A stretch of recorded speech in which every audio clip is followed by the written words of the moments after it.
Hey guys, long time no see. This video is going to be an updates video and what I recently made last month.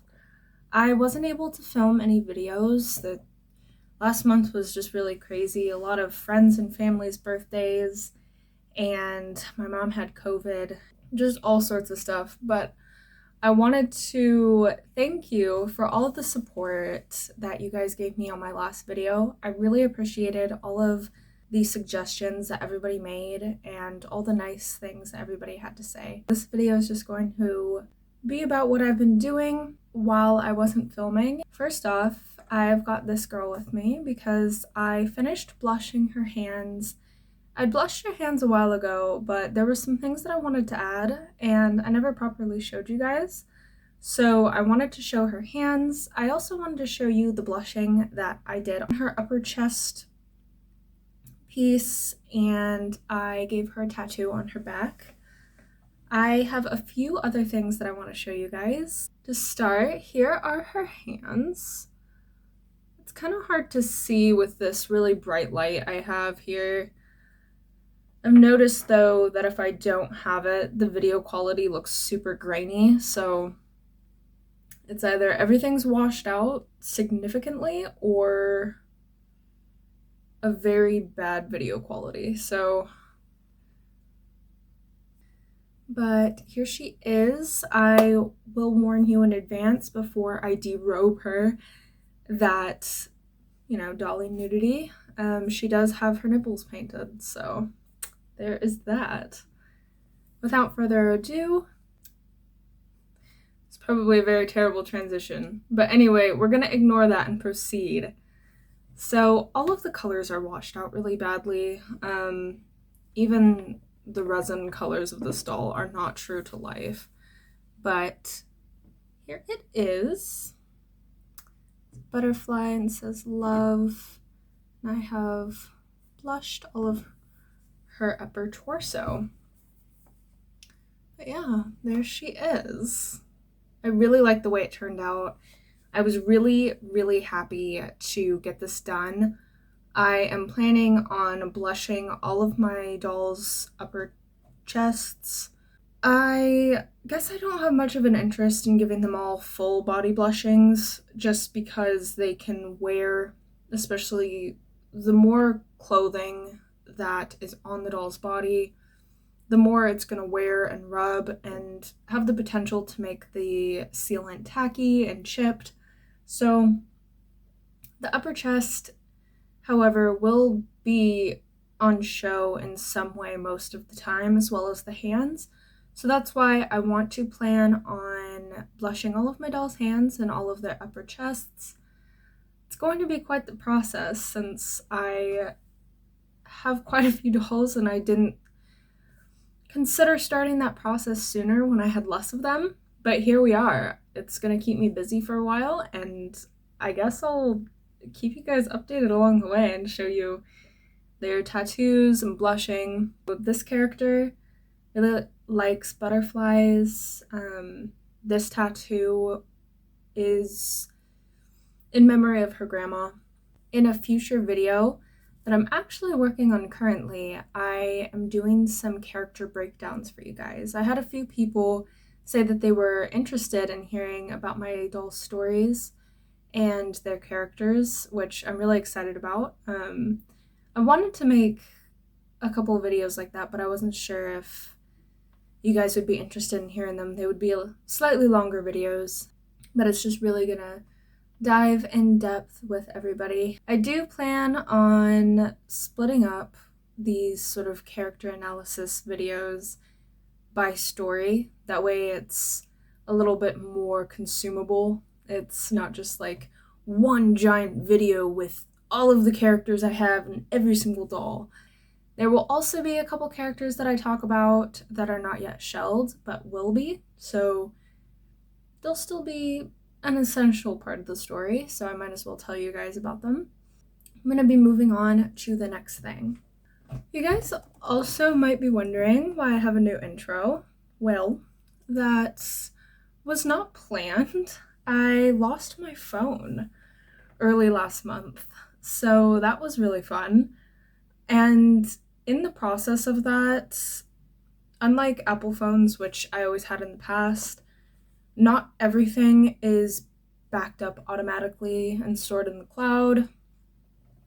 Sadly, I have a Samsung now, and I didn't realize that I had to manually back everything up in like my Google settings, and I managed to lose all of my pictures, and I was pretty sad and upset about that for a few weeks because that was my portfolio. I don't post all of the face ups I do on social media, which I might have to start doing. That way I do have a backup log of them.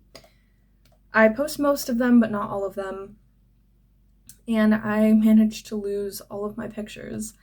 And it was really terrible too, because I had commissions that I had to do when I lost it. And long story short, it drowned in the ocean, so there's no hope for it. Luckily, my phone had insurance. I didn't have to fully buy a whole new phone, so that was really cool. So I'm definitely grateful about that. But yeah, so anyway, I ended up having to make a new intro. I hope you guys will like it. I miss my old intro, but I'll live. But here is the next thing I wanted to show you guys. While we're on the topic of characters, this is the wig I'm going to be using for Finley. She is going to be my Dolly Maya. It's going to be a while until I get her. I heard that the Maya dolls will be ready sometime in 2023 or 2024, so it's gonna be a long wait, but she's a very, very essential character in the story, so I'm willing to wait as long as I have to. Andrew was also a very long wait. Even though he's my main character, I didn't have him for the longest time. I did have my old version of Andrew, but I initially always wanted Andrew to be not quite as thin as my original shell of Andrew, because at the time I couldn't afford to buy a arson, and I didn't think that they would be re-releasing his sculpt. When the doll first came out, that's when I got his head. I think that was around 2017, and then later on that year I got him a Dolly Pure Body, so one of the original Dolly bodies. I never really connected with him fully as Andrew. Andrew's also supposed to have a deeper olive complexion and not be quite as gangly, so he just didn't feel like Andrew. Yeah. But the arson that I have now was definitely worth the wait, and so Finley will be as well. I made that wig over the course of a couple weeks just because I wasn't in a huge rush to clean the fiber, but I was really, really happy when I saw that fiber for sale on Etsy because I thought the color was just perfect. I also actually included some sort of like strawberry blonde highlights in the front because this wig actually had a very nice natural ombre to it. You can't see it as much on the ends down here because I did trim the hair. It's only really in certain places that you can really see all of the strawberry highlights. And luckily, I had colored some blonde alpaca hair with a sort of gingery, coppery color. And so it was like a nice strawberry blonde shade that matched the ombre of this hair. So I was able to create some really nice highlights in the front. I'm not showing this to you guys on a doll because it is slightly large for most of my girl characters, and I had to model that wig on my Dolly Natalie Portman, who is a newly shelled character. I couldn't really figure out what to do with that doll for the longest time, and it's a doll that I absolutely love. But it stumped me for the longest time because one of the things I've noticed about that doll is that, like, for some reason, I can't really get any hairstyle to look the way I want on that doll. And I think it has something to do with the shape of the forehead. I think the forehead on that particular sculpt is a little bit short. And when you're trying to put a wig on a doll with a slightly shorter forehead, it just shortens it even more. And it makes the hairline look very square, which isn't very flattering on that doll's face shape.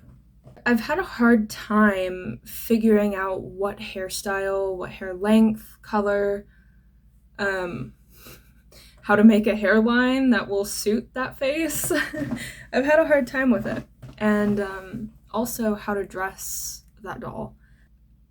Just the doll as a whole wasn't really cooperating with all of the things that I tried to do with it. I love this doll more than anything, and it's absolutely gorgeous, so there's no way in hell I'm getting rid of it. What can I do with this doll to incorporate it into my story? Because that doll has had many characters. Not that I've ever talked about, I guess, but I've tried to shell multiple different characters out of that doll. That doll was originally Finley, and then it was Gwen, and then it was a brand new character that I tried to make work for that doll, and it didn't end up working. Since I couldn't make some of my female characters work with that sculpt, I was like, hey, why don't I try something else? And I really like the way it turned out, and I think that this sculpt actually makes a perfect Sydney. Now, Sydney is Andrew's little brother. So let me show you. I'm going to preface this by saying, please ignore all of the alpaca hair on his outfit. I don't like redressing this doll. The body needs to be restrung very badly, and I need stronger elastic. The doll she elastic isn't really strong enough to hold up the weight of this doll. So it weakened very quickly. So when I made the wig, I was like, bucket, I don't feel like undressing this doll. But anyway, here is Sydney. I'm gonna include some pictures of him at the end of the video. That way you can really see how his face-up looks. I've got a couple piercings on his face and the nostril and the eyebrow. He's also got some earrings. And I think he actually works as a perfect Sydney. I really couldn't ask for a better sculpt for this guy. My plan for his wig, I'm planning on making a mohair wig instead of an alpaca wig, just because the mohair is a little more coarse and I really like the natural texture. It's like a nice spirally curl, and I want it to be bleach blonde, kind of in a shaggy haircut with some grown out dark roots. So here he is. I love the way he looks. Yeah, so that is it for the more character related updates that I've worked on in the past month. I do have some sewing projects that I'd like to show you guys that I worked on a little bit here and there. I made this cute little sweater. It looks much better on her than it does off. It's kind of like a cowl neck sweater. I've had this fabric for a long time and I didn't know what to do with it, so I just made a little sweater for her. Next, which was one of my slightly longer sewing projects. I know how to use a sewing machine, don't get me wrong, but I have a hard time. I learned initially how to sew by hand, and I've never been very good at using the sewing machine, especially since the foot that I have for it is too big, and it makes sewing very small clothes a little bit difficult, and I just haven't gotten around to getting a smaller foot. These are sewn by hand. some bedazzled jeans. You guys a little bit better. And they have real pockets. They don't work super well because I forgot to embroider them before I sewed them on to the butt of the pants. I embroidered them and then I glued gems over the top of the embroidery. The jeans that I repurposed had a nice little leather tag, so I included a scrap of that. This is a 2D doll body with a minifee head. I really like this hybrid, but I was inspired to make this outfit based off of this little purse that I got secondhand. And luckily I had this nice sparkly stretch fabric that matches the color of this purse pretty well. I also didn't know what to do with this fabric, so I'm glad that it's finally found a purpose. I paired it with some shoes I found on Etsy. They're a little too big for this doll, but honestly, you can't really tell. It kind of gives her like more of a Bratz doll look, which I actually really like. Alrighty, so that was the last of the crafts that I completed last month.